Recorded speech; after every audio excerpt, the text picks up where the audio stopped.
мынандай схема бойынша республикалық деңгейдегі мысалы ұйғырлар да бар. Қазақстан Халқы Ассамблеясына кіретін республикалық ұйғыр ұлттық мәдени орталығы бар.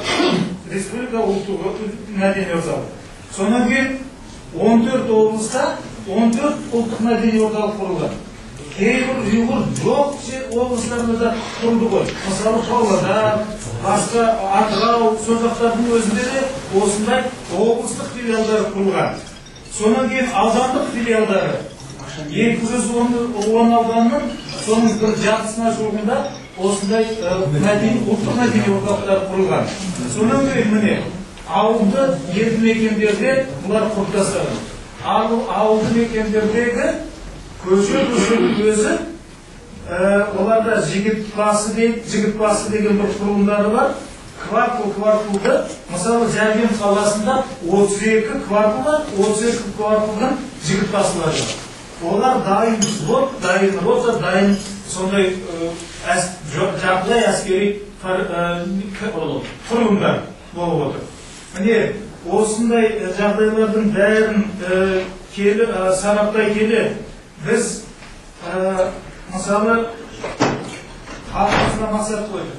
Біз енді жылайып шыққан көргенше қайтып осыны қалпына келтіреміз, осыны қалай қарсы тұра аламыз деген. Сондықтан Алла қолдау қорының жанында біз басында ұстаздардың, зейнеткерлердің, жастардың деген сияқты сала-сала бойынша, дәрігерлердің деген сияқты сала-сала бойынша мәдени орталықтар құрудан бастадық. Құдайға шүкір 30 шақты ұйым ондай құрылды. Биылдан бастап енді осы 2 ай болды, Бағназар Қанаға айтып өтті. Халық оны қоғамдық бірлестіктер одағы құрғаннан кейін біз оны енді аудандағы осы Алматы қаласында өкілдер бар ғой, барлық Қазақстанның әр түкпірінен келген.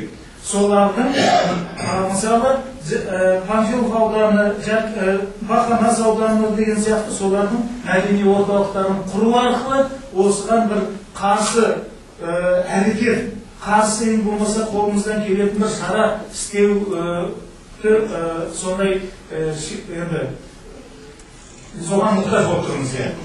Енді мен өзімнің сөзімді аяқтайын осымен. Естіп не қоятынымызды, міне Алла бұйырса істеудің басын мына 5 адамға тапсырып отырмыз ғой. Осыдан ақырын мына үкіметімізбен де, тентегімізбен де, тебізімізбен де үндесіп шығып алға басайық, азамат болайық. Азаматтық сананы бүкіл елімізге, ұлтымызға ұлттық сананы ұйтайық деген мәселемен осы бітсе деп отырмын. Ал енді ең бір тамаша біздің үшінші мына жарияланған ана конкурсты жарысты немен? Байқаудың адамдарын марапаттайық. Жүлдегерлер. Осыған бір қол соғып кішкене адамымызға жарысты. Сондықтан мен мына ары қарай оқып кімге не беріп отырғанын Алдажардың президенті Маратқа беріп отырайын. Мына сол жерде Алдажарда бір кістеп, содан мені апарып халық үнін ақтандырып берген Мараттар. Міне мен содем сон марапаттаушылардың қолын қысайын. Мына біздің атқарушы директорымыз маған әр беретін дәстерін маған жеткізіп беріп тұрады, мен қысып, күләш құлатыр гүл беріп сөйтіп, осы арада күліп ойнайық біраз. Марат өзім.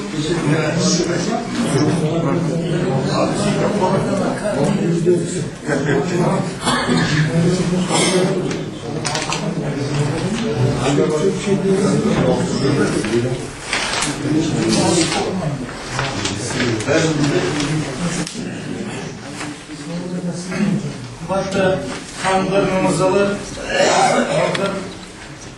mağmur ayında bu değil mi? Olsa Baykal'da жариялаған болатынбыз. Бұл республикалық байқау болады деп көптеген газеттерге басылды. Содан енді өздерінің мақалаларын жіберген көптеген азаматтар осы жерде қатысып отыр. Сол жүлдегер болғандар осы әдейі шақырылып отыр. Енді Kısaca 3 nominatsiya, 3 takip boyunca bayqau жарияланған болатын. Birinci orunda 150 мың tenge sыйлық, екінші orunda 100 мың, үшінші orunda 75 мыңнан тағайындалды. Енді мен қазір мына birinci nominatsiya boyunca басқа айтқанда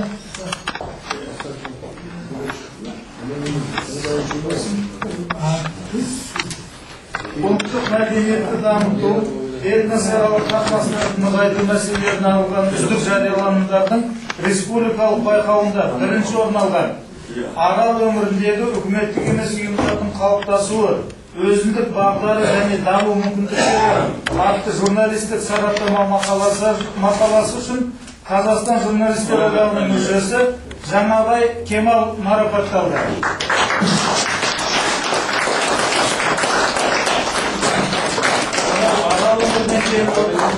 Толқын газетінің диплом президент берсін, ақшасын мен берейін. Араласып тұр. Осы номинация бойынша үкіметтік екінші орын алған үкіметтік емес ұйымдар қоғам дамуының қозғаушы күші атты мақаласы үшін Қазақстан журналистер одағының мүшесі Әміре Әрін мырза.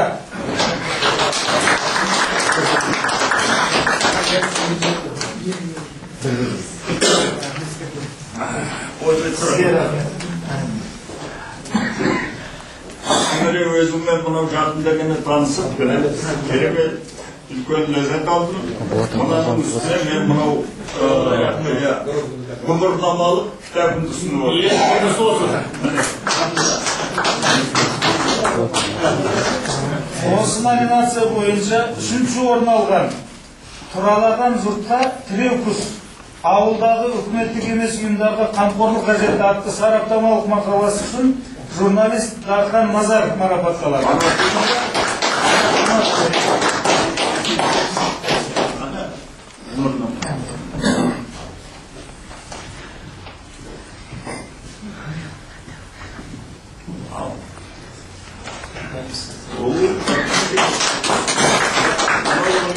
Параграфын мұнаны да саған берейін, бір екі кітап әкеліп.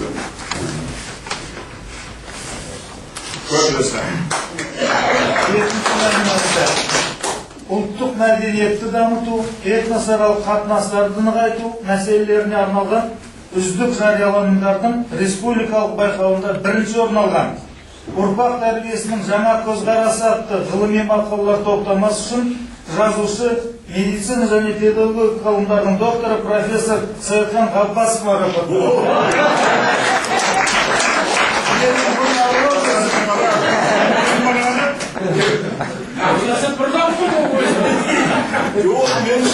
Yok, ben edektimde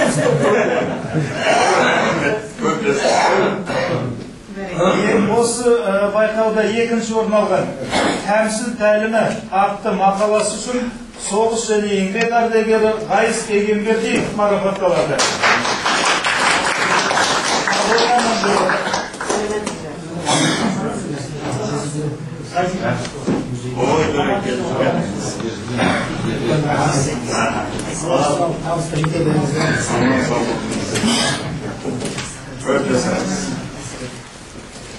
Осы номинация бойынша үшінші орын алған тіл мәдениеті, рухани өркениет мәдениеті атты мақаласы үшін ғалым журналист Тоқтар Бейсқұлов марапатталады.